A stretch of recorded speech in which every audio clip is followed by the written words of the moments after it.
o doutor Enan Rezende. Será que ele já está por aqui? O doutor Enan Rezende. Olha só, gente, é um prazer e um privilégio ter você aqui. Por todas as mamães, eu já estou agradecendo. Estavam todas curiosas para te ver, para te conhecer, para falar contigo. Então, obrigada, doutor Enan Rezende, para aqueles que estão nos assistindo. O doutor Enan Rezende e a sua mãe travaram uma luta e uma batalha desde o início da sua vida com relação ao diagnóstico, né, e pela formação do doutor Enan. Ele é médico, cirurgião geral, médico clínico geral, né? Isso, deixa eu arrumar minha fala aqui, clínico geral, e faz um trabalho belíssimo em Rondonópolis. É isso, me corrija? Rondonópolis, né? Então seja muito bem-vindo, tá? E agora eu quero te fazer uma pergunta. Pode falar com o pessoal também agora, depois já vou te lançar uma pergunta, doutor. Boa noite, Kênia. Boa noite, pessoal. É um grande prazer e uma honra estar aqui com profissionais de linha e que eu admiro muito. Muito obrigado pelo convite. Certo. Vamos lá então, doutora Enan, deixa eu te fazer a pergunta aqui, que é uma pergunta bem importante, tá? Como é que foi para vocês fecharem esse diagnóstico lá da infância, ok? Nessa matéria que a gente comentou ali no início, antes da sua entrada naquela outra vez, né, saiu uma matéria no dia 16 de maio de 2019, quando, acho que foi perto da sua formatura, é isso ou não? 2019, não. Já tinha se formado? Uhum. Ok. E aí, nessa matéria do Gazeta do Povo, depois você pode acessar lá e ver essa matéria do Dr. Enan Rezende, né, o jovem autista que se forma em medicina. Conta para nós, qual foi para você o maior desafio na questão de entrar numa universidade, agora falando como autista adulto, você já tinha o diagnóstico, tudo, já tinha passado por isso, e agora você ingressa numa universidade, num curso super desafiador, né? Porque você já tinha um histórico do hiperfoco na questão da anatomia, da medicina, de tudo, né? E como é que você se sentiu? Como é que você foi acolhido? Fala pra gente um pouquinho, pra gente ter esse contato com os autistas adultos que também estão assistindo e querem saber essa troca. Primeira grande barreira que eu enfrentei foi questão do vestibular. Prestei vários vestibulares, fiz Enem, e assim, muitas das questões de concursos e vestibulares, né, tem muita pegadinha, muita coisinha que acaba pegando até mais quem é autista, né, justamente por, muitas das vezes, entender aquilo de forma literal. Fiquei 3 anos no cursinho pré-vestibular tentando até passar. No que eu passei, assim, eu optei por não ter nenhum tipo de adaptação. Eu era visto como uma pessoa que era diferente, que tinha algumas peculiaridades. Assim, no meu jeito de andar, no meu jeito de pegar nos objetos. E assim, até não falar. Só que eu não falei para ninguém que eu era autista. Eu falava isso para amigos próximos. Até que quando chegou o momento de formar os grupos de internato, por causa que o curso de medicina são 6 anos ao todo. 4 anos é o período que a gente chama de ciclo básico, que é a parte teórica, e os outros 2 anos é o internato. No internato, nós não ficamos todos juntos com a mesma turma. Somos divididos em grupos. E alguns grupos, né, não me queriam, né, por não saber como lidar comigo. E assim, esclarecendo que hoje eu tenho uma ótima relação com todos os meus ex-colegas de curso, sou bem amigo deles, gosto bastante deles, hoje eles super me compreendem, alguns até entrou em áreas para trabalhar com autismo, mas no momento para entrar no internato teve essa dificuldade, que alguns grupos não me queriam, por eu ser diferente, não saber como lidar comigo. E assim, foi um momento muito triste para mim. Porque eu pude sentir a dor do preconceito. E o preconceito, como eu já disse em entrevista para o Mion uma vez, é uma dor estranha. Eu não sei explicar como que é essa dor, mas assim, é uma dor muito forte. Dói. E isso daí eu contei para minha mãe, ela ficou extremamente chateada, conversou com a diretora do meu curso, e assim, a diretora e a coordenadora do internato super me apoiaram e conseguiram providenciar para que eu ficasse dentro de um desses grupos. A convivência no início foi meio difícil, mas depois fomos nos adaptando. Foi a partir desse momento que minha mãe ela começou a escrever o projeto, que hoje é o projeto Autismo na Escola. Justamente para evitar que crianças autistas passem pelo que eu passei na minha infância e pelo que eu passei na universidade. E o projeto consiste em ir até as escolas e instruir e orientar as crianças de uma forma lúdica. E os resultados que temos obtido têm sido incríveis. De coleguinhas incluindo o colega autista em brincadeiras, falar que antes não entendia, mas aí que depois das palestras do projeto passaram a entender o coleguinha, porque a gente parte do princípio de que nem sempre é preconceito, e sim falta de informação. E preconceito se combate com a informação.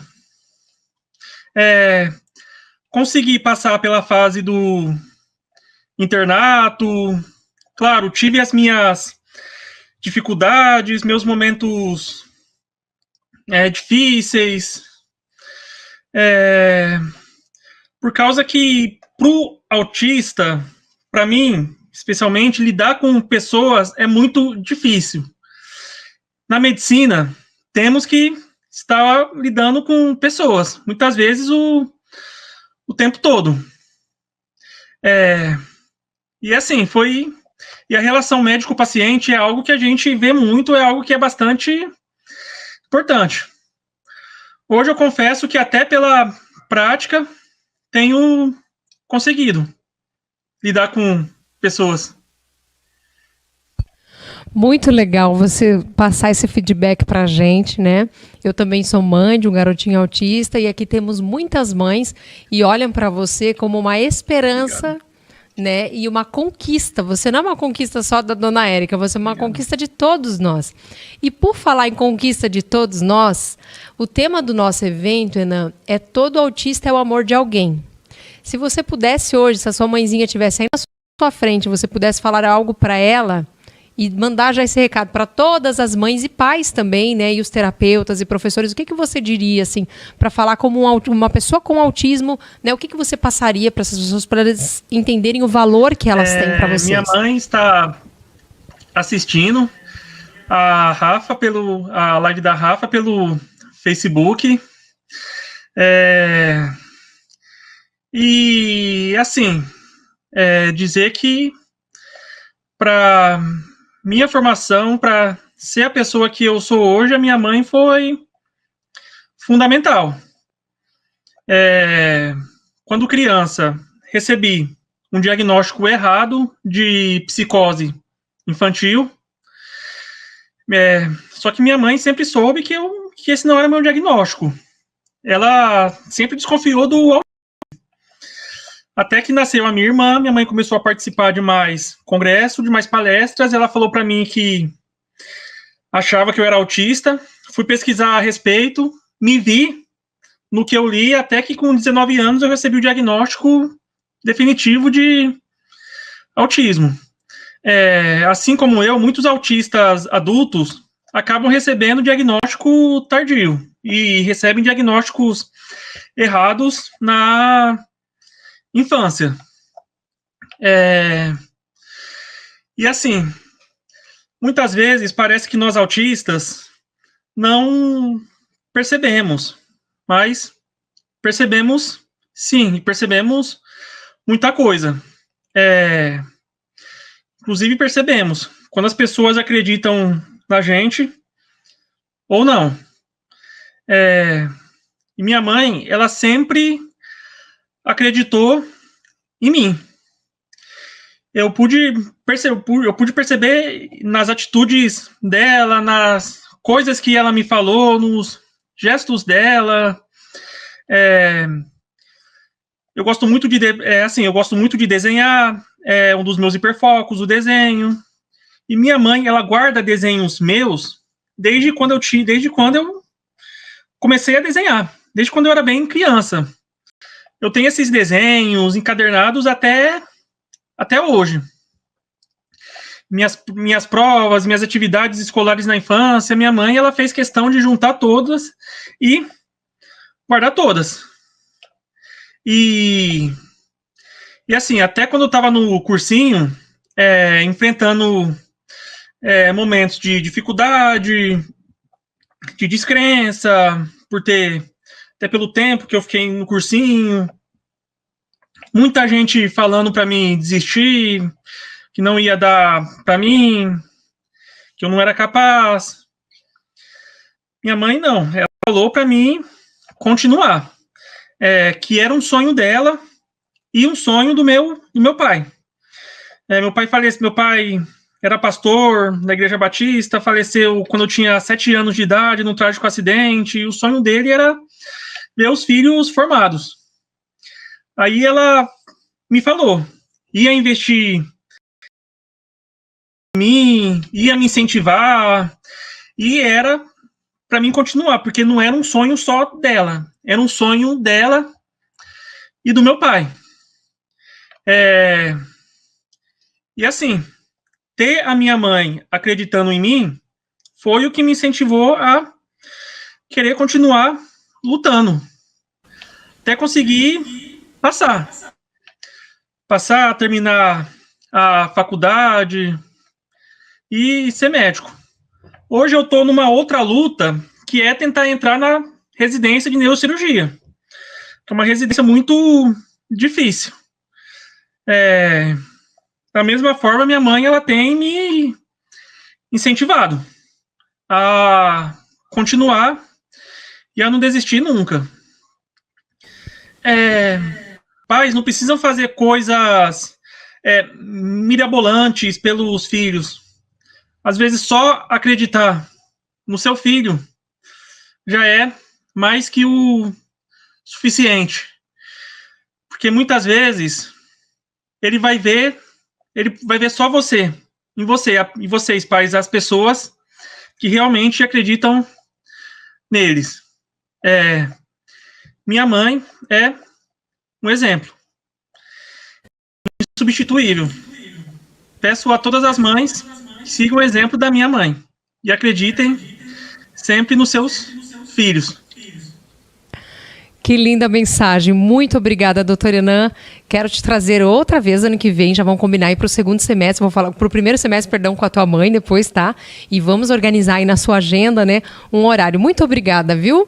Por o senhor ter vindo, tá aqui com a gente esse tempo ali, né? Já no backstage e estava com. Tá? Que Deus continue te abençoando e a gente vai continuar te seguindo aí nas redes sociais, acompanhando os teus passos. Um grande abraço, tá bom? Obrigada por ter aceito o convite. Obrigado pelo convite. Tá bom, obrigada.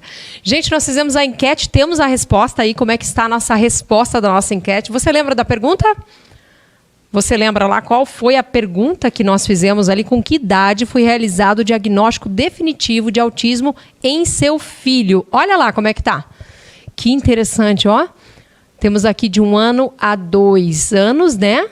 cerca de 31% ali que responderam, mas o nosso maior ali foi de 3 a 5 anos, 41%. Fica ligado que a gente vai ter outras enquetes. Muito obrigada por terem colocado ali, né? E é uma coisa para a gente analisar também, né? A gente perguntou também com relação ao diagnóstico pós-idade, né? Igual o doutor Enan acabou de falar, que foi com 19 anos que ele recebeu o diagnóstico definitivo, né? O quanto é importante a gente ver que o diagnóstico precoce faz toda a diferença.